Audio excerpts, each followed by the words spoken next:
നമസ്കാരം. ന്യൂസ് കേരള പ്രധാന വാർത്തകളുമായി CK നാസർ കാഞ്ഞങ്ങാട്. തൃണമൂൽ കോൺഗ്രസ് നേതാവും പശ്ചിമ ബംഗാൾ മുഖ്യമന്ത്രിയുമായ മമതാ ബാനർജി ഇന്ത്യ സഖ്യത്തിന്റെ നേതൃത്വത്തിലേക്കെന്ന് സൂചനകൾ. സഖ്യത്തിന്റെ നേതൃത്വം മമതാ ബാനർജിയെ ഏൽപ്പിക്കണമെന്നും കോൺഗ്രസിന്റെ എതിർപ്പ് കാര്യമാക്കേണ്ടതില്ലെന്നും RJD നേതാവ് ലാലു പ്രസാദ് യാദവ് പറഞ്ഞു. നേരത്തെ NCP നേതാവ് ശരത് പവാറും മമതാ ബാനർജിക്ക് പിന്തുണ അറിയിച്ചിരുന്നു. കഴിഞ്ഞ ദിവസം ഇന്ത്യ സഖ്യത്തിന്റെ നേതൃത്വം ഏറ്റെടുക്കാൻ മമതാ ബാനർജിയും താൽപ്പര്യം അറിയിച്ചിരുന്നു. സുപ്രധാന തെരഞ്ഞെടുപ്പുകളിൽ കാര്യമായ നേട്ടമുണ്ടാക്കാൻ സാധിക്കാത്ത കോൺഗ്രസിൽ നിന്ന് ഇന്ത്യ സഖ്യത്തിന്റെ ചുമതല മാറ്റുക എന്നതാണ് ഇപ്പോൾ സഖ്യത്തിലെ മറ്റു പാർട്ടി നേതാക്കളും ലക്ഷ്യം വെക്കുന്നത്. മഹാരാഷ്ട്രയിലെ നിയമസഭാ തെരഞ്ഞെടുപ്പിൽ ഇലക്ട്രോണിക് വോട്ടിംഗ് മെഷീനുകളിൽ കൃത്രിമം നടന്നെന്ന് ആരോപിച്ച് പ്രതിപക്ഷ കൂട്ടായ്മയായ ഇന്ത്യ സഖ്യം സുപ്രീം കോടതിയെ സമീപിക്കും. മുതിർന്ന രാഷ്ട്രീയ നേതാവ് ശരത് പവാറും ഡൽഹി മുൻ മുഖ്യമന്ത്രി ആം ആദ്മി പാർട്ടി അധ്യക്ഷനുമായ അരവിന്ദ് കെജ്രിവാളും കോൺഗ്രസ് നേതാക്കളും പ്രമുഖ അഭിഭാഷകൻ അഭിഷേക് സിംഗ്വിയും ഇന്നലെ വൈകുന്നേരം നടത്തിയ ചർച്ചയിലാണ് തീരുമാനം. ഡൽഹിയിൽ നിയമസഭാ തെരഞ്ഞെടുപ്പ് അടുത്തിരിക്കുന്ന സാഹചര്യത്തിലാണ് സുപ്രീം കോടതിയെ സമീപിക്കാൻ ഒരുങ്ങുന്നത്. മാറി മാറി വരുന്ന പ്രകൃതി ദുരന്തങ്ങളുടെ സാഹചര്യത്തിൽ പ്രത്യേക ഗ്രാന്റും കൂടുതൽ വിഹിതവും അനുവദിക്കണമെന്ന് 16ാം ധനകാര്യ കമ്മീഷനോട് കേരളം ആവശ്യപ്പെട്ടു.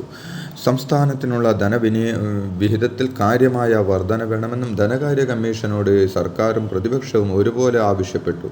കേരളത്തിന്റെ വികസന പുരോഗതി കൂടി കണക്കിലെടുത്ത് നികുതി വിഹിതം കണക്കാക്കുന്നതിനുള്ള മാനദണ്ഡം കാലോചിതമായി പരിഷ്കരിക്കണമെന്ന ആവശ്യവും കേരളം മുന്നോട്ട് വച്ചിട്ടുണ്ട്. 16ാം ധനകാര്യ കമ്മീഷൻ റിപ്പോർട്ടിൽ കമ്മീഷന്റെ പരിഗണനാ വിഷയങ്ങളിൽ എന്തെല്ലാം ഉൾപ്പെടുത്തണമെന്നും കാര്യത്തിൽ കേരളത്തിന്റെ നിലപാട് കൃത്യമായി ബോധ്യപ്പെടുത്തിയതായി ധനകാര്യമന്ത്രി KN ബാലഗോപാൽ പറഞ്ഞു.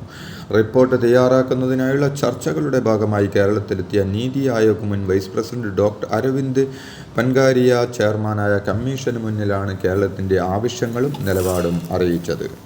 രാജ്യസഭയിൽ പക്ഷപാതപരമായി പെരുമാറുന്നുവെന്ന് ആരോപിച്ച് ഉപരാഷ്ട്രപതിയും രാജ്യസഭാ ചെയർമാനുമായ ജഗ്ദീപ് ധൻഖറിനെതിരെ അവിശ്വാസ പ്രമേയ നോട്ടീസ് നൽകി പ്രതിപക്ഷം. ഇന്ത്യ സഖ്യത്തിലെ പാർട്ടികൾക്ക് മറ്റു വഴികളില്ലെന്നും വേദനാജനകമായ തീരുമാനമാണ് എടുത്തിരിക്കുന്നതെന്നും കോൺഗ്രസ് വക്താവും രാജ്യസഭാ MPയുമായ ജയറാം രമേശ് വ്യക്തമാക്കി. രാജ്യസഭാ അധ്യക്ഷൻ കൂടിയായ ഉപരാഷ്ട്രപതിക്കെതിരെ ചരിത്രത്തിലാദ്യമായിട്ടാണ് രാജ്യത്ത് ഒരു അവിശ്വാസ പ്രമേയം വരുന്നത്.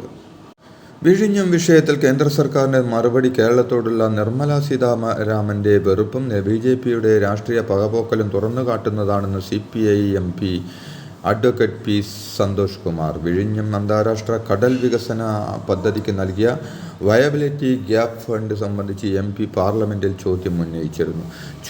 ഇതിനു മന്ത്രാലയം നൽകിയ മറുപടി പ്രകാരം VGF പദ്ധതിയിൽ വിഴിഞ്ഞം പദ്ധതിക്ക് കേന്ദ്ര സർക്കാർ 817.80 കോടി രൂപ അനുവദിച്ചിട്ടുണ്ടെന്നും എന്നാൽ വായ്പയായിട്ടല്ല ഗ്രാന്റായിട്ടാണ് VGF നൽകുന്നതെന്നും മന്ത്രാലയം വ്യക്തമാക്കിയിരുന്നു. തലസ്ഥാനത്ത് CPM വഞ്ചൂരി ഏരിയ സമ്മേളനത്തിനായി റോഡ് അടച്ചുകെട്ടിയത് കോടതി അലക്ഷ്യത്തിന്റെ പരിധിയിൽ വരുമെന്ന് ഹൈക്കോടതി. മുൻ ഉത്തരവുകളുടെ ലംഘനമാണിതെന്നും ആരൊക്കെയാണ് ഈ യോഗത്തിൽ പങ്കെടുത്തതെന്നും ഇങ്ങനെ ചെയ്യാൻ സംഘാടകർക്ക് ആരാണ് അനുമതി കൊടുത്തതെന്നും കോടതി ചോദിച്ചു. ഇത്തരം യോഗങ്ങൾക്ക് എവിടെ നിന്നാണ് വൈദ്യുതി കിട്ടുന്നതെന്നും ഇക്കാര്യത്തിൽ സർക്കാർ വിശദമായ സത്യവാങ്മൂലം നൽകണമെന്നും ഡിവിഷൻ ബെഞ്ച് നിർദ്ദേശിച്ചു. ആലപ്പുഴ ജില്ലയിലെ തുറവൂർ മഹാദേവ ക്ഷേത്രത്തിൽ മുഖ്യമന്ത്രി, തിരുവിതാംകൂർ ദേവസ്വം ബോർഡ് പ്രസിഡന്റ് തുടങ്ങിയവരുടെ ഫോട്ടോ പതിച്ച് ഫ്ലക്സ് ബോർഡ് വെച്ചതിനെതിരെ ഹൈക്കോടതിയുടെ വിമർശനം. ദേവസ്വം ബോർഡ് പ്രസിഡന്റ് ക്ഷേത്രങ്ങളുടെ ചുമതലക്കാരനും ട്രസ്റ്റിയുമാണെന്നും അല്ലാതെ ഉടമസ്ഥനല്ലെന്നും കോടതി പറഞ്ഞു. ഫ്ലക്സിന് മുടക്കുന്ന കാശ് അന്നദാനത്തിന് മുടക്കിയാൽ അയ്യപ്പ ഭക്തർക്ക് കൂടുതൽ പ്രയോജനപ്പെടുമെന്നും ജസ്റ്റിസ് അനിൽ K സുരേന്ദ്രൻ പറഞ്ഞു. വൈദ്യുതി നിരക്കിൽ 7500 കോടിയുടെ അധിക ഭാരം ജനങ്ങൾക്ക് മേലെ പിണറായി വിജയൻ സർക്കാർ ഉണ്ടാക്കിയെന്ന് മുൻ പ്രതിപക്ഷ നേതാവ് രമേശ് ചെന്നിത്തല പറഞ്ഞു. ന്യൂക്ലിയർ പവർ കോർപ്പറേഷൻ ഉൾപ്പെടെ കുറഞ്ഞ നിരക്കിൽ വൈദ്യുതി നൽകാൻ തയ്യാറാണ്. എന്നിട്ടും അദാനിമാർക്ക് വേണ്ടിയാണ് സർക്കാർ പ്രവർത്തിക്കുന്നതെന്നും ചെന്നിത്തല കുറ്റപ്പെടുത്തി. പാലക്കാട് ഉപതെരഞ്ഞെടുപ്പ് പ്രചരണവുമായി ബന്ധപ്പെട്ട് എല്ലാവർക്കും ചുമതലകൾ നൽകിയെന്നും എന്നാൽ തനിക്ക് മാത്രം ചുമതലയൊന്നും തന്നില്ലെന്നും ചാണ്ടി ഉമ്മൻ.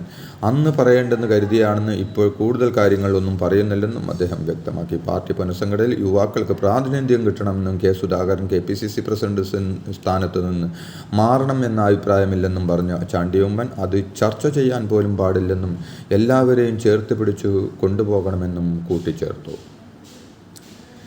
ചാണ്ടി ഉമ്മൻ്റെ മനസ്സിൽ തറച്ച കാര്യങ്ങളാകും പറഞ്ഞതെന്നും ചാണ്ടിയോട് സംസാരിക്കാൻ ശ്രമിച്ചുവെന്നും പക്ഷേ ഫോണിൽ കിട്ടിയില്ലെന്നും തിരുവഞ്ചൂർ രാധാകൃഷ്ണൻ പറഞ്ഞു. ചാണ്ടി ഉമ്മൻ്റെ വിഷമം പരിഹരിക്കുമെന്നും പാർട്ടിയിൽ എല്ലാവരെയും ഉൾക്കൊള്ളണമെന്നും തിരുവഞ്ചൂർ പറഞ്ഞു. നേതൃത്വത്തിൽ റിസർവേഷൻ പരിഗണനയില്ലെന്നും മുതിർന്നവരെയും യുവതലമുറയും പാർട്ടി നേതൃത്വത്തിൽ ഉണ്ടാവണമെന്നും എല്ലാവരെയും ഉൾക്കൊള്ളുന്ന നേതൃത്വനിര കോൺഗ്രസിന് ഗുണകരമാകുമെന്നും അദ്ദേഹം പറഞ്ഞു. ചാണ്ടി ഉമ്മനുമായി ഭിന്നതയില്ലെന്നും സഹോദരനായാണ് അദ്ദേഹത്തെ കാണുന്നതെന്നും രാഹുൽ മാങ്കൂട്ടത്തിൽ പറഞ്ഞു. പാലക്കാട്ടെ തെരഞ്ഞെടുപ്പിൽ ചാണ്ടിയുടെ സാന്നിധ്യമുണ്ടായിരുന്നുവെന്നും ചാണ്ടി ഉമ്മന് പരാതിയുണ്ടെങ്കിൽ നേതൃത്വമാണ് പറയേണ്ടതെന്നും ഞാനല്ല മറുപടി പറയേണ്ടതെന്നും രാഹുൽ മാങ്കൂട്ടത്തിൽ കൂട്ടിച്ചേർത്തു. നടിയെ ആക്രമിച്ച കേസ് അന്തിമഘട്ടത്തിലെത്തിയ സാഹചര്യത്തിൽ രാഷ്ട്രപതിക്ക് കത്തയച്ച അതിജീവിത ചട്ടവിരുദ്ധമായി മെമ്മറി കാർഡ് തുറന്നു പരിശോധിച്ചെന്ന് വ്യക്തമാക്കിയിട്ടും നടപടിയുണ്ടായില്ലെന്നും ഹൈക്കോടതിക്കും സുപ്രീം കോടതിക്കും പരാതി നൽകിയിട്ടും നടപടിയില്ലെന്നും കത്തിൽ പരാമർശിക്കുന്നു. ജുഡീഷ്യറിയുടെ ഭരണതലത്തിലാണ് നടപടിയെടുക്കേണ്ടതെന്നും എന്നാൽ അതുണ്ടാകാത്ത സാഹചര്യത്തിലാണ് രാഷ്ട്രപതിക്ക് കത്ത് നൽകുന്നതെന്നും അതിജീവിത വ്യക്തമാക്കി. വയനാട് ഉരുൾപൊട്ടൽ ദുരന്തത്തിൽ മരിച്ച 4 പേരെ കൂടി തിരിച്ചറിഞ്ഞു. 3 മൃതശരീരങ്ങളുടെയും ഒരു ശരീരഭാഗത്തിൻ്റെയും DNA പരിശോധന ഫലമാണ് പുറത്തുവന്നത്. മൃതദേഹങ്ങൾ ആൻഡ്രിയ രംഗസ്വാമി, നജ ഫാത്തിമ എന്നിവരുടെയും മൃതദേഹഭാഗം മുണ്ടക്കൈ സ്വദേശി സുബൈറിൻ്റേതുമാണെന്നാണ് തിരിച്ചറിഞ്ഞത്.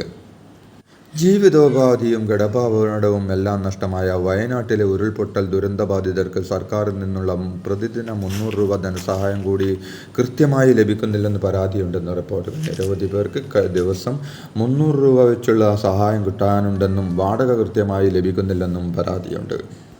MK രാഘവൻ MP ചെയർമാനായ മാടായി കോളേജ് CPM പ്രവർത്തകന് നിയമനം നൽകിയതിനെതിരെ പ്രകടനം നടത്തിയ പ്രവർത്തകർ MPയുടെ കോലം കത്തിച്ചു. കുഞ്ഞിമംഗലത്തെ കോൺഗ്രസ് കമ്മിറ്റി ഒന്നടങ്കം രാജിയും നൽകി.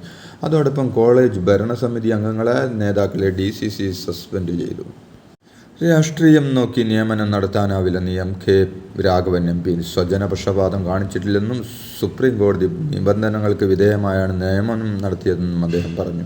മാടായി കോളേജിൽ 4 അനധ്യാപക തസ്തികകളിലേക്കാണ് നിയമനം നടത്തിയതെന്നും ഓഫീസ് അറ്റൻഡർ തസ്തിക ഭിന്നശേഷിക്കാർക്ക് സംവരണം ചെയ്തതാണെന്നും അതിൽ അന്ധരായ അപേക്ഷകരില്ലാത്തതിനാൽ ബധിരരായ ആൾക്ക് നിയമനം നൽകുകയായിരുന്നുവെന്നും അദ്ദേഹം കൂട്ടിച്ചേർത്തു. സംസ്ഥാനത്തെ 31 തദ്ദേശ വാർഡുകളിൽ ഇന്ന് ഉപതെരഞ്ഞെടുപ്പ്. 4 ബ്ലോക്ക് പഞ്ചായത്ത് വാർഡുകൾ, മുനിസിപ്പാലിറ്റികൾ വാർഡുകൾ, 23 ഗ്രാമപഞ്ചായത്ത് വാർഡുകൾ എന്നിവിടങ്ങളിലേക്കാണ് ഉപതെരഞ്ഞെടുപ്പ് നടന്നത്. ആകെ 102 സ്ഥാനാർത്ഥികളാണ് ഇന്നലെ വിധി തേടുന്നത്. ഇതിൽ 50 പേർ സ്ത്രീകളാണ്. ഇതോടെ ഇന്നത്തെ പ്രധാന വാർത്തകൾ സമാപിച്ചു. നന്ദി, നമസ്കാരം. കാഞ്ഞങ്ങാട് മാണിക്കോത്ത് ഗ്രീൻ ഷോപ്പിയുടെ ഏറ്റവും വലിയ വാട്ടർ പ്യൂരിഫയർ സെയിൽസ് ആരംഭിച്ചു. ബോർവെള്ളം, ഫിൽട്ടർ വെള്ളം, കിണർ വെള്ളം എന്നിവ കോംബോ ഓഫർ വഴി നല്ല വെള്ളമാക്കാം. തുക തവണകളായി അടക്കാൻ EMI സൗകര്യം. കൂടുതൽ വിവരങ്ങൾക്ക് ബന്ധപ്പെടുക. Kanhangad Manikoth green shoppy 9447151447. Thank U.